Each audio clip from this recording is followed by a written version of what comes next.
Hello everyone, welcome to Brain Blitz Audios. Today we'll be reading the story How Far is the River? Written by Ruskin Bond. It's about a boy who sets out on a trip to appreciate the beauty of nature. Let's begin with the story, shall we? Between the boy and the river stood a mountain. The boy was young and the river was small, but the mountain was big. The thickly forested mountain hid the river, but the boy knew it was there. He had never seen the river with his own eyes, but from the villagers he had heard of it, of the fish in its waters, and of its rocks. He wished to touch the water and know it personally. He stood in front of his house on the hill opposite the mountain and gazed across the valley, dreaming of the river. He was about 12 years old, a sturdy boy with untidy black hair and shining black eyes. He had fine features and a clear brown skin, but his hands and feet were rough and scratched. He was barefooted, not because he couldn't afford shoes, but because he liked the feel of warm stones and cool grass. It was 11 o'clock, and he knew his parents wouldn't return home till evening. There was a loaf of bread he could take with him, and on the way he might find some fruits. Here was the opportunity he had waited for. His mother and father had gone to visit relatives for the entire day and had left him on his own. If he came home before dark, before they returned, they wouldn't know where he had been. He went into the house and wrapped the loaf in a newspaper. Then he closed all the doors and windows.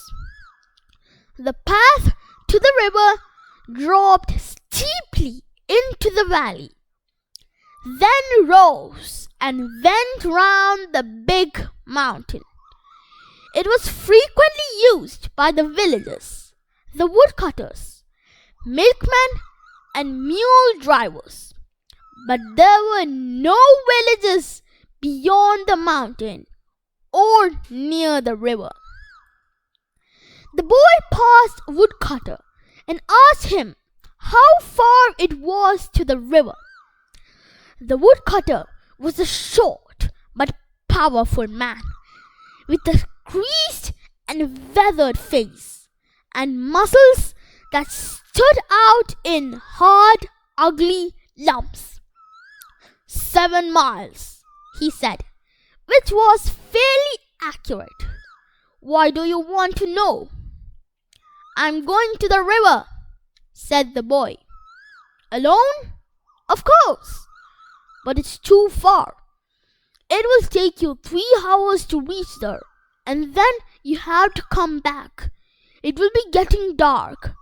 Besides, it's not an easy road. But I am a good walker, said the boy, though he had never walked further than the mile from his house to his school. The path was steep, and the boy had to run most of the time. It was a dizzy, winding path, and he slipped once or twice. The hill was covered with lush green ferns. The trees were wound in creepers, and a great wild dahlia suddenly reared its golden head from the leaves and ferns. Soon the boy was in the valley, and the path straightened out and rose. He met a girl who was coming from the opposite direction. She held a long curved knife with which she had been cutting grass. The bangles she wore made music when she moved her hands, and it was as though the hands spoke a language of their own. "How far is it to the river?" asked the boy. The girl had obviously never been to the river, or she may have been thinking of another one, because she said 20 miles without any hesitation. The boy laughed and ran down the path. A parrot suddenly screeched, flew low over his head, a flash of red and green. The bird disappeared amongst the trees. A trickle of water came from the hillside, and the boy stopped to drink. The water was cold and sharp, but very refreshing. However, it seemed to have the effect of making him more thirsty. The sun was striking his side of the hill, and the dusty path became hotter, the stones scorching the boy's feet. He was sure he had gone halfway. He had walked for over an hour. Presently, he saw another boy ahead of him, driving a few goats down the path. "How far is the river?" he asked. The village boy smiled in a friendly way and said, "Oh, not far, just round the next hill and straight down." The boy, feeling hungry, unwrapped his loaf of bread and broke it in halves, offering one portion to the village boy. They sat on the hillside and ate in silence. When they had finished, they walked on together and began talking and talking. The boy did not notice the smarting of his feet and the heat of the sun and the distance he had covered and the distance he had yet to cover. But after some time, his companion had to diverge along another path, and the boy was once more on his own. He missed the village boy. He could not be seen. His own home was also hidden from view by the side of the mountain. The river was not in sight either. He began to feel discouraged. He was sorry he had finished the bread. He might want it later. He was determined to see the river.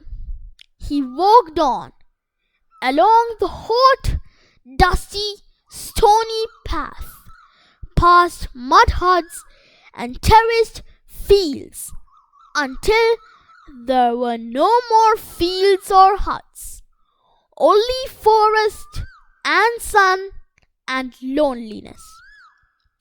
Now there was no man or any sign of man's influence, only trees and rocks and bramble and flowers, only silence. The silence was impressive and a little frightening. It was different from the silence of a room or street. It was the silence of space, of the unknown, the silence of God. Then, as the boy rounded a sharp bend, the silence broke into sound. A sudden roaring sound, the sound of the river. Far down in the valley, the river tumbled over rocks. The boy gasped and began to run. He slipped and stumbled, but still he ran. Then he was ankle deep in the painfully cold mountain water. And the water was blue and white and wonderful. And that's the end of the story. We hope you enjoyed it. For more useful videos, please subscribe to our channel, Brain Blitz Audios. See you soon. Ta-ta for now.